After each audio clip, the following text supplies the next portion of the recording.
This video is brought to you by CoolStuffInc.com. Use the code Kenobi and check out to get 5% off your order.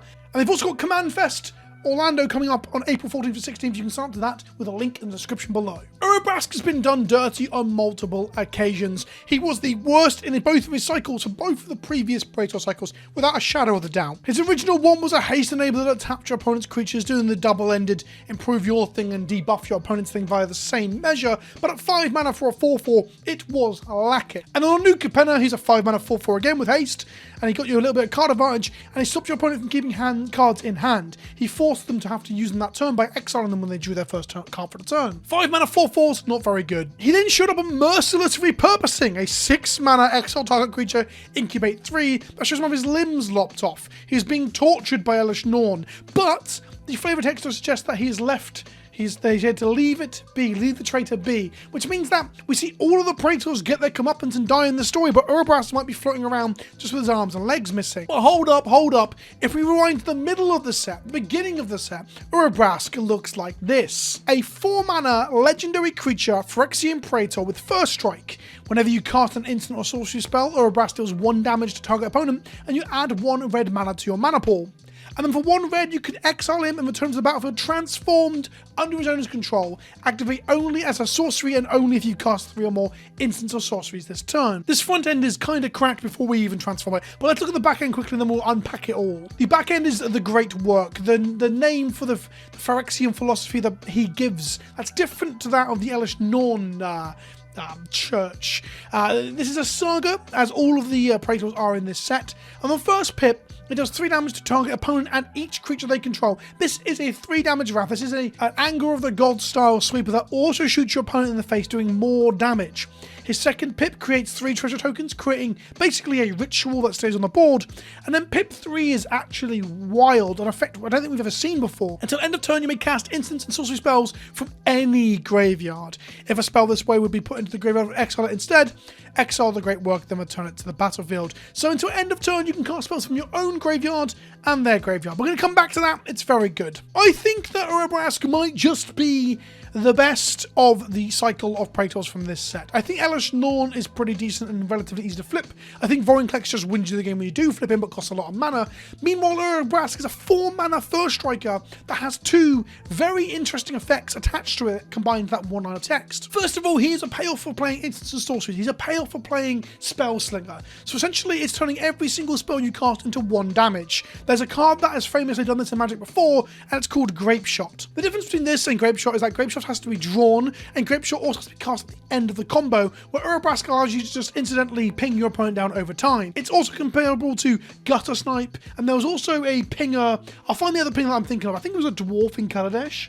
These effects have always seen small amounts of play here and there. I got a Snipe being part of, like, you know, rogue decks in its time in Standard. But the fact that it's attached to a reasonable body that blocks quite well as well, there's always extra utility added to it, is good. But the fact that it adds 1 red mana every time you cast an instant or sorcery spell, that's pretty wild. This is more akin to the Steamkin or to Burgee, but of course this is 2 mana more than the Steamkin and 1 more mana than Burgee. But the reason it's got me excited is that both those cards saw quite a bit of play across quite interesting and different combo decks and aggro decks in different formats. Steamkin being an aggro card was only because it was 2 mana, so I think we're looking at combo here. But the important thing is that Urabrask is the central engine for the combo in 2 ways, not just 1. With Burgee and Steamkin, you're making mana, and with Grape Shot or Gutter Snipe, you're damaging your opponent. Urabrask does both of them for you. It's both parts on a body that is reasonable as well.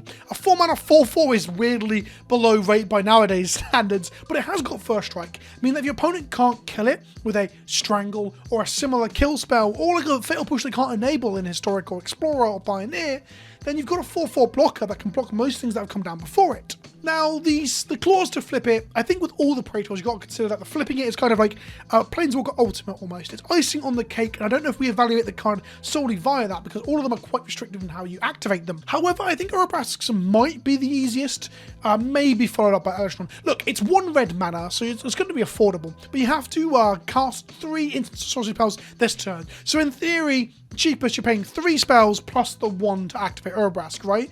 But no, when you end up flipping him, you're going to have mana left over. If you go like bolt variants, bolts and shocks, and the one that hits your face and scries too, if you cast 3 of those in a row, you end up doing bonus damage on all of them, and you get the mana in your mana pool to cast the next one, meaning you're not mana down. 3 spells ends up costing you just 1 mana. It's a ritual. It's an accelerant built into the card. And the flip side is fucking nutty. Now, maybe at 4 mana it'll be too hard to flip. I see a world where I dork this out and then cast instants and sorceries in a spell slinger deck. Hell, I'm even considering building this as a commander. I own 1 mono red commander deck, which is Perforos, God of Goblins, but I kind of want to make a mono red spell slinger with this now. The pip 1 is 3 damage to target opponent and each creature they control, which is going to wrath away a lot of stuff in certain matches and certain formats, so it having a wrath attached to a combo enabler is a strong all-in-one package. We then slowly plod towards the ultimate. Obviously the second pip is 3 treasure tokens giving us mana to cast the things in the third pip.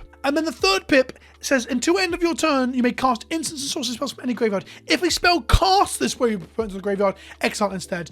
Exile the great work and return to the battlefield. So basically, you trigger the third pip, you exile the great work, it comes back as Urabrask. So you now have Urabrask in play, and you can now cast any instants or sorceries until end of turn from graveyards. If you cast one in a graveyard, it will get exiled, but if you are to cast cards from hand, they won't get exiled like you would with, say, Yawgmoth will, and they'll get exiled when you cast them again. Now, if you start casting spells from hand, you start making red mana, and you start to just go fucking wild. Now, the important thing is, it doesn't allow you to cast them with any colour of mana like we've seen with a lot of effects in recent time, but it does make 3 treasures the turn before, so you are going to get to cast something from your opponent's graveyard. So now you're going to cast your opponent's removal spell, kill their thing, trigger, ping them for 1, make 1 red mana, and you just start popping off. Hell, I think there will be chains where you activate Urabrask on a turn, get him to pip 3, and then you be able to flip him back over, then flip him over again for the final 3 damage. Casting 3 spells is 1 damage per time, flipping over is another 3 damage. That's 6 damage right there from Urabrask flipping back over to pip 1 on the saga again. There is probably a world where if you can cast efficient proliferate cards,